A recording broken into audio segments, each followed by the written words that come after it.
ఓజీయా సినిమాలు చేసే టైం ఉందంటారా?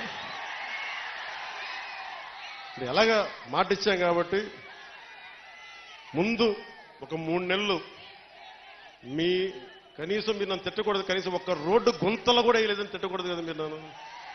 కనీసం గ్రామాలకి కొత్త రోడ్ల కంటే ముందు రోడ్లు గుంతలు పూడ్చి పాట్ హోల్స్ పూడ్చి మళ్ళీ మీరు తిట్టకూడదు కదా. నిన్ను ఎందుకుంటే మళ్ళీ నువ్వు వెళ్ళి ఓజీ చేస్తామని మనల్ని క్యాజీ అంటే నేను ఏం చెప్పను. ఒక భయంతో మా నిర్మాతలు కూడా చెప్పాను, కొంచెం క్షమించాలి.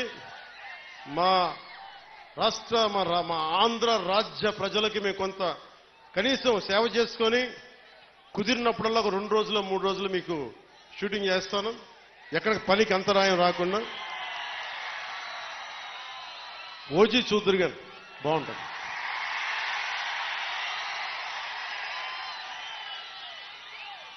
అలాగే మీరు చెప్తున్నా, దయచేసి మీరు మనం గెలిచాం కదా అని చెప్పి గత ప్రభుత్వ నాయకుల్ని కానీ వారి కార్యకర్తల్ని కానీ దయచేసి దాడులు కానీ ఇవన్నీ చేయకండి, వారిని హింసించకండి. కనీసం సోషల్ మీడియాలో పోస్టులు కూడా పెట్టకండి. వాళ్ళు చేసిన తప్పు మనం చేయదు ఎవరిని. ఎందుకంటే మరీ చట్టాలని అధిగమించి కొంతమంది చేసి ఉండొచ్చు. అది పెద్దలు పివి నరసింహారావు గారు చేసినట్టుగా చట్టం తన పని చేసుకుపోతుంది. అందుకని మనం మటుకు దయచేసి ఎవరిని కక్ష సాధింపు చర్యలకి తీసుకురాకండి, అది మనకి మంచిది కాదు, మనం చేయొద్దు.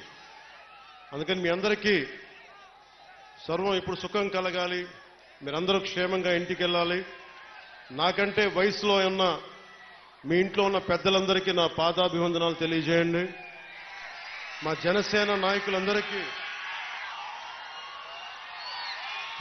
నాయకులందరికీ పేరు పేరున ధన్యవాదాలు తెలుపుకుంటూ, ప్రత్యేకించి వర్మ గారికి 2 చేతులెత్తి నా కృతజ్ఞతలు తెలుపుకుంటూ, మా కృష్ణరాజు గారికి కృతజ్ఞతలు తెలుపుకుంటూ, మర్రెడ్డి శ్రీనివాస్ గారికి నా కృతజ్ఞతలు తెలుపుకుంటూ, వాళ్ళు ఒకటే అడిగాను, నేను అందరినీ ముఖ్యంగా జన సైనికుల్ని కలుస్తాను, వీర మహిళల్ని కలుస్తాను, నాకు ఆఫీస్ ప్రాంగణం పెద్ద అయ్యే వరకు కొద్ది రోజులు వెయిట్ చేయండి, నేను మిమ్మల్ని అందరినీ కలిసి మిమ్మల్ని అభినందించి మీకు థ్యాంక్స్ చెప్పుకునే బాధ్యత, మీతో కలిసి భోజనం చేసే బాధ్యత నేను తీసుకుంటాను.